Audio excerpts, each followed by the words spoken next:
The Navy's most experienced engineers had spent 3 months trying to fix a critical engine failure that was costing taxpayers millions. But they all missed one crucial detail that my little sister Cora noticed in less than an hour. Picture this: the USS Constellation's massive engine room, where million-dollar turbines power America's most advanced aircraft carrier. Seasoned mechanics with decades of experience are standing around a silent engine, their coveralls stained with grease and frustration. Tools worth more than most people's cars are scattered across workbenches. The air smells like metal and defeat. And there in the middle of it all stands my sister Cora Hastings, all 5 feet 2 inches of her, looking like she wandered in from a high school shop class instead of Navy technical school. Her hands are so small she has to special order gloves that actually fit. Those same hands that earned her endless ridicule from day one were about to save the Navy's reputation and possibly prevent an international crisis. C, Cora had always been different. While other kids played video games, she was taking apart lawnmower engines in our garage back in Montana. Our neighbors started bringing her their broken equipment because somehow this tiny girl could fix things that stumped grown men with engineering degrees. But nobody expected that talent to matter on a warship where brute strength and years of experience typically ruled everything. The mechanics barely looked up when she walked into that engine room. Some actually rolled their eyes. After all, what could this kid possibly know that they didn't? They were about to find out that sometimes the most powerful solutions come in the smallest packages. Let me tell you about my sister Cora and why her arrival on the USS Constellation was like watching a hummingbird land in a hawk's nest. I'm Lieutenant Commander Ryan Hastings, and I've been in the Navy for 8 years, but I've never seen anyone face longer odds than my little sister did that first day she reported for duty. Cora had always been our family's miracle worker with anything mechanical. Back home in Billings, Montana, our property looked like a graveyard for broken-down farm equipment until she got her hands on it. I remember when she was 14, our neighbor Mr. Peterson brought over his combine harvester that 3 different mechanics had declared dead. The engine was seized, the electrical system was fried, and the whole thing looked like expensive scrap metal. Dad took one look and shook his head. Peterson, you'd be better off buying new. But Cora spent 2 weeks with that machine, working. Every day after school. She'd crawl underneath with tools that looked comically oversized in her tiny hands, emerging covered in grease and grinning like she'd found buried treasure. When that combine roared to life, Peterson nearly fell over. Word spread fast after that. Soon people were driving from 3 counties away just to have Walt Hastings' little girl work on their equipment. Our father, Walt, was a retired air Force Master Sergeant who ran the tightest maintenance crew in his squadron for 20 years. He taught both of us everything we knew about engines, hydraulics, and electrical systems. But he worried constantly about Cora joining the military. She's got the best mechanical mind I've ever seen, he told me during my last leave before Cora shipped out. But son, this isn't fixing tractors in a barn anymore. These Navy boys aren't going to care how smart she is if they think she can't pull her weight. Dad's concern wasn't about Cora's abilities. He'd watched her muscle transmission parts that weighed more than she did. The problem was perception. At 19, Cora looked like she belonged in a college lecture hall, not wrestling with jet engines on a flight deck. Her hands were so small that standard-issue work gloves hung loose on her fingers like oversized mittens. She had to buy children's safety goggles because adult sizes slipped down her nose. When Cora first stepped aboard the Constellation, I watched the crew's reactions from across the hangar bay. The seasoned petty officers exchanged glances. A few junior mechanics smirked. One guy actually asked if she was lost, assuming she must be looking for the administrative offices. But Cora had prepared for this moment her entire life. She'd researched every type of aircraft engine on the carrier. She'd memorized technical manuals that most mechanics only consulted when they hit problems. She could recite part numbers, specifications, and maintenance schedules from memory. What she couldn't predict was how it would feel to have her competence questioned before she even touched a wrench. Her first assignment was routine maintenance on an FA-18 Super Hornet. Simple stuff. Checking fluid levels, inspecting connections, replacing filters. Work she could do blindfolded. But every move she made was scrutinized. When she needed a boost to reach higher engine components, I heard someone mutter, "Maybe they should get her a stepladder and a juice box." Cora pretended not to hear, but I saw her jaw tighten. She'd inherited Dad's stubborn streak along with his mechanical genius. The more people doubted her, the more determined she became to prove them wrong. That determination was about to face its biggest test. Because while Cora was dealing with skeptical looks and whispered comments about her size, a problem was developing in the ship's engine room that would soon consume everyone's attention. A problem that would make her perceived weaknesses irrelevant and her unique strengths absolutely essential. 3 weeks into Cora's deployment, disaster struck in the worst possible way. I was on the bridge reviewing flight schedules when the ship's intercom crackled to life with an announcement that made every officer's blood run cold. Engineering. Emergency. Primary turbine engine failure. All department heads report immediately. The USS Constellation's main propulsion system had just died without warning. One moment we were cruising at full power, the next we were drifting like a billion-dollar paperweight. But this wasn't just any mechanical failure. This engine had been acting up for months, shutting down randomly, despite showing perfect readings on every diagnostic system we had. Senior Chief Petty Officer Miguel Torres had been fighting this ghost in the machine since January. Torres was a legend in Navy engineering circles, a 25-year veteran who could diagnose engine problems by sound alone. If there was a mechanical issue on any ship in the fleet, Torres was the guy they called. He'd assembled a dream team of the Navy's most experienced mechanics, brought in civilian contractors from General Electric, and even had engineers flown in from the manufacturer. For 3 solid months, they'd torn that engine apart piece by piece. They replaced the main turbine assembly twice. They rewired the entire electrical harness. They installed new sensors, new computer modules, new everything. Each time, the engine would run beautifully for a few days, sometimes even weeks. Then, without any warning signs, it would shut itself down and refuse to restart for hours. The Navy had already spent over $2 million on repairs and diagnostics. Worse, we were supposed to be leading a joint naval exercise with our allies in 2 weeks. The Constellation missing that exercise would be a diplomatic embarrassment and a strategic disaster. When Cora heard about the engine problem, she did what she always did when faced with a mechanical puzzle. She went to the engineering spaces during her off-duty hours and just observed. She watched Torres and his team work. She studied the technical manuals. She traced every wire and examined every component she could access. After a week of this, she approached Torres directly. I wasn't there, but word travels fast on a ship, and multiple people told me exactly what happened. "Chief Torres," Cora said, her voice respectful but confident. "I've been studying the engine schematics, and I think I might have an idea about what's causing the shutdowns." Torres barely looked up from his diagnostic tablet. "That's real nice, kid. Why don't you head back to the flight deck and let the professionals handle this?" But Cora persisted.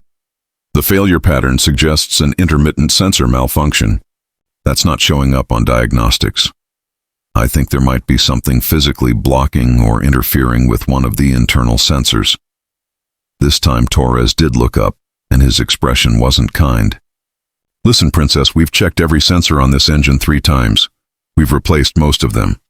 This isn't some broken lawnmower you can fix with duct tape and wishful thinking."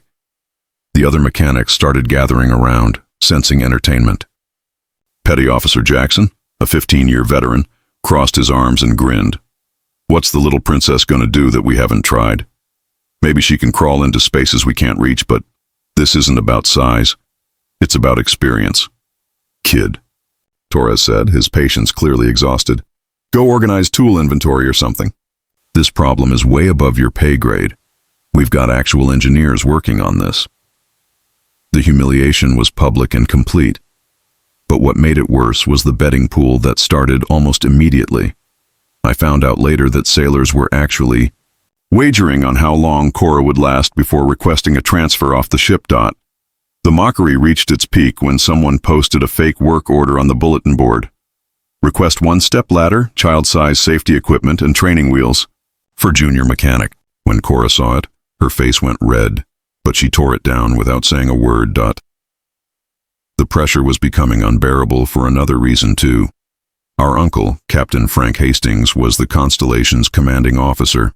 Every snicker about Cora's size, every joke about the tiny mechanic, reflected on our family name. Frank never said anything directly, but I could see the strain in his eyes during our brief encounters in the corridors. Meanwhile, the engine problem was getting worse. The random shutdowns were becoming more frequent, and Torres was running out of ideas. The Navy's reputation, the mission timeline, and my sister's career were all hanging in the balance. By the end of the third week, Cora had reached her breaking point. I found her in the ship's library at 0200, surrounded by technical manuals and hand-drawn engine schematics. Her eyes were red from exhaustion, but there was something different about her expression. The defeated look I'd been seeing lately was gone, replaced by the same focused intensity I remembered from our garage back home. "Ryan," she said without looking up from her drawings, "I know what's wrong with that engine." I sat down across from her, keeping my voice low. "Cora, Torres has been working on this for months. He's got 25 years of experience and a team of the best mechanics in the Navy." She finally looked at me, and I saw Dad's stubborn determination burning in her eyes. "That's exactly the problem. They're thinking like experienced mechanics, looking for big, obvious problems. But sometimes the biggest failures come from the smallest causes." Cora spread out her hand-drawn diagrams across the table. I'd seen her do this countless times growing up, sketching out mechanical problems until she could visualize every component and connection. Her drawings were incredibly detailed, showing cross-sections of the engine that weren't even in the official technical manuals. "Look here," she pointed to a tiny sensor deep inside the engine housing. "This proximity sensor monitors turbine blade clearance. If something interferes with its reading, even microscopically, the computer thinks there's a catastrophic failure and triggers an emergency shutdown." I studied her diagram. "But Torres said they've checked all the sensors multiple times." "They've checked them electronically. They've verified the wiring and replaced the units themselves. But what if there's something physically blocking the sensor? Something so small that it doesn't show up on diagnostic equipment, but just big enough to cause intermittent false readings?" The logic was sound, but I had to voice the obvious problem. Even if you're right, that sensor is buried deep inside the engine housing. You'd have to practically disassemble the whole turbine to reach it. Cora held up her hands, and for the first time in weeks, she smiled. "Unless you have hands small enough to reach it through the maintenance access port." I stared at her tiny hands, the same hands that had been the source of so much ridicule. "You're talking about reaching into a space that's barely 6 inches wide and 18 inches deep, blindly feeling around for something that might not even exist. I've been doing that my whole life, Ryan. Remember when I fixed Mrs. Patterson's tractor? The problem was a tiny piece of wire that had broken off and lodged in the fuel injector. Took me 3 hours of feeling around in the dark to find it, but when I pulled it out, that engine ran like new." The more I thought about it, the more her theory made sense. The intermittent nature of the failures, the way the engine would run perfectly for days before shutting down, the fact that all the electronic diagnostics showed normal readings. But getting her access to the engine would mean going around Torres and his entire team. "Cora, if you're wrong about this, it's both our careers, and Uncle Frank's reputation goes down with us." She gathered her drawings and looked at me with complete certainty. "I'm not wrong. I've been studying this problem every night for 3 weeks. I know that engine better than anyone on this ship right now." The next morning, I approached Torres during the shift change. "Chief, I need to ask a favor. My sister has a theory about the engine problem, and I think it's worth investigating." Torres' expression hardened. "Commander, with all due respect, your sister is a junior mechanic with 0 experience on this type of engine. My team has exhausted every possibility." "What if you haven't, though? What if the solution requires a different approach entirely?" Before Torres could answer, I played my ace card. "Give her 15 minutes alone with that engine. If she can't find anything, she'll stop asking questions and focus on her regular duties." Torres considered this, probably weighing the value. of shutting down Cora's persistence against the slim possibility she might actually contribute something useful. 15 minutes, he finally agreed, but I'm not pulling my team off other work to babysit her. That evening, I created the distraction we needed. I staged a minor emergency drill in the forward machinery space, drawing Torres and most of his team away from the main engine room. As alarms sounded and personnel rushed to their emergency stations, Cora slipped into the engine room with a small toolbox she'd custom-assembled for this moment. Her hands were shaking as she approached the massive turbine, but her voice was steady when she called me on the radio. "Ryan, I'm going in. If I'm right, this nightmare ends tonight." Cora knelt beside the massive turbine engine, her small frame dwarfed by the machinery that had defeated some of the Navy's most experienced engineers. The engine room was eerily quiet, except for the distant sound of my emergency drill echoing through the ship's corridors. She had maybe 10 minutes before Torres and his team would return. I watched through the engine room's observation window as my sister opened her custom toolbox.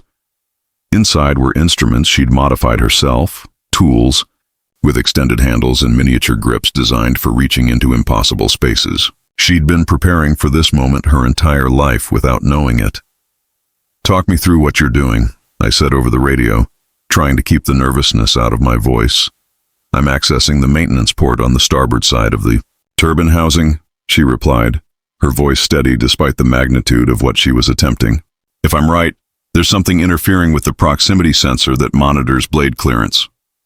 She removed a panel that most mechanics would need a full tool set to access, but her small hands made quick work of the specialized fasteners. Then came the moment of truth.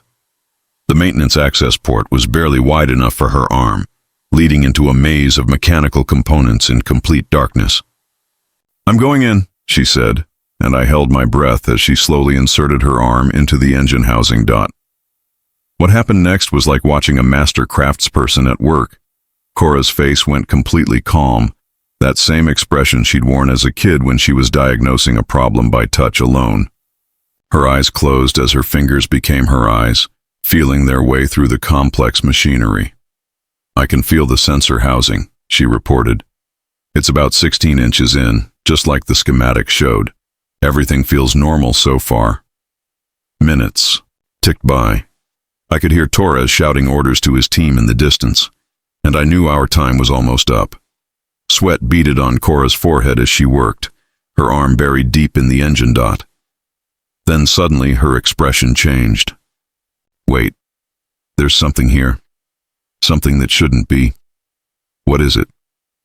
I can feel a tiny piece of metal lodged against the sensor face. It's incredibly small, maybe the size of a grain of rice, but it's definitely foreign material. My heart was pounding. "Can you get it out?" "I'm trying. It's wedged in pretty tight, and I can barely get my fingertips around it." Her face contorted with concentration as she worked blind, relying entirely on touch to extract something smaller than most people could even see. The sound of boots on metal stairs echoed from the corridor. Torres and his team were returning. "Ryan, they're coming back," Cora whispered urgently. "I almost have it." 30 seconds, I warned her. Just then, something gave way. Cora's face lit up with triumph as she slowly withdrew her arm from the engine housing. Pinched between her thumb and forefinger was the tiniest sliver of metal I'd ever seen, no bigger than a splinter. "Got it," she breathed. But finding the debris was only half the battle. Now she had to prove that this microscopic piece of metal was actually the cause of millions of dollars in damage and months of failed repairs. Cora moved to the engine control panel with practiced efficiency. Her hands flew over the startup sequence, engaging systems in the exact order she'd memorized from the technical manuals. The engine rumbled to life with a sound that was music to both our ears. But the real test was whether it would keep running. For months, the engine had started normally before shutting down unexpectedly. We waited, hardly breathing, as seconds turned into minutes. The engine ran smoothly, all readings normal, no warning lights, no alarms. After 5 minutes of perfect operation, Cora finally allowed herself a small smile. That quote, S, when Torres and his team burst through the engine room doors, expecting to find the same dead machinery they'd been fighting for months. Instead, they found a perfectly functioning turbine engine and my little sister standing beside it, holding up a piece of metal so small it was almost invisible. "What the hell is going on here?" Torres demanded. Cora held out the tiny metal shaving. This was lodged against the proximity sensor, causing intermittent false readings. Every time the engine vibrated just right, this little piece would shift and trigger the emergency shutdown system. Torres stared at the debris, then at the running engine, then back at Cora. The silence stretched for what felt like forever. Finally, he took the metal fragment and examined it under a magnifying glass. "How did you know where to look?" he asked, quietly. "Because everyone was thinking too big," Cora replied. "Sometimes the smallest problems cause the biggest failures." The engine room felt so quiet you could hear the steady hum of the turbine that had been silent for months. Torres stood there holding that microscopic piece of metal, his 25 years of experience suddenly feeling inadequate compared to my 19-year-old sister's intuition. What happened next changed everything I thought I knew about leadership and humility. Torres set down the magnifying glass, looked directly at Cora, and said loud enough for his entire team to hear, "I owe you an apology. Hell, I owe you more than that. In 25 years of Navy service, I just learned that the most important tool isn't always the biggest one." The transformation in the room was immediate. Petty Officer Jackson, the same guy who'd made jokes about stepladders and juice boxes, stepped forward and extended his hand to Cora. "Ma'am, that was some of the finest diagnostic work I've ever seen." But the real vindication came 3 hours later, when Captain Frank Hastings arrived to inspect the repair personally. Our uncle was a man who'd commanded respect in the Navy for 3 decades, but I'd never seen him struggle to maintain his composure like he did that day. "Petty Officer Hastings," he said formally, though his eyes betrayed his pride, "walk me through your discovery." Cora explained her theory and methodology with the kind of technical precision that made it clear this wasn't luck. She'd solved a puzzle that had consumed months of effort and millions of dollars by thinking differently, not just working harder. When she finished her explanation, Uncle Frank nodded slowly. "The Navy will be recommending you for a commendation. More importantly, we're implementing new protocols for complex diagnostics that will include perspectives from mechanics at every experience level." Word of Cora's success spread through the ship faster than gossip. By the next morning, she wasn't the tiny mechanic anymore. She was the mechanic who saved the mission. Sailors who'd barely acknowledged her existence suddenly sought her opinion on their own mechanical problems. The betting pool that had been wagering on her failure quietly disbanded. The fake work order about stepladders and training wheels was replaced by genuine requests for her expertise on problems that required precision over brute force. 2 weeks later, our father Walt flew out to meet the ship during a port call in San Diego. I watched from the pier as he boarded and saw Cora for the first time since her deployment. She was training a group of junior mechanics, demonstrating techniques for accessing hard-to-reach components. I was worried about the wrong thing, Dad told me as we watched her work. I kept thinking about whether she was strong enough for the job. Turns out I should have been asking whether the job was worthy of her talents. The impact of Cora's discovery went far beyond fixing one engine. The Navy's investigation revealed that the metal fragment was indeed a manufacturing defect from the original assembly. Something so small it had passed every quality control inspection, but significant enough to cause catastrophic system failures once it worked loose from months of vibration. More importantly, her success forced the Navy to reconsider how they approached complex problems. They created new training programs that emphasized diverse thinking and unconventional approaches to troubleshooting. Cora's story became part of the curriculum at naval technical schools, teaching future mechanics that sometimes the biggest solutions come in the smallest packages. 6 months later, I received orders to a new command, but Cora stayed on the Constellation. She'd been promoted to Petty Officer 3rd Class and had become the ship's go-to expert for what they now called precision diagnostics. Her tiny hands weren't a liability anymore. They were a tactical advantage. The last time I saw her before my transfer, she was elbow-deep in a jet engine that had been giving the flight crew problems. A circle of senior mechanics stood around. Her, not to supervise, but to learn. You know what the best part is? She told me later that evening. I'm not trying to prove I belong here anymore. Now I'm just doing what I've always done, fixing things that other people can't. That's my sister Cora. She didn't just repair an engine that day. She fixed an entire system's understanding of what makes someone capable. Sometimes the most powerful person in the room is the one everyone underestimates, and sometimes the smallest hands can reach the biggest solutions.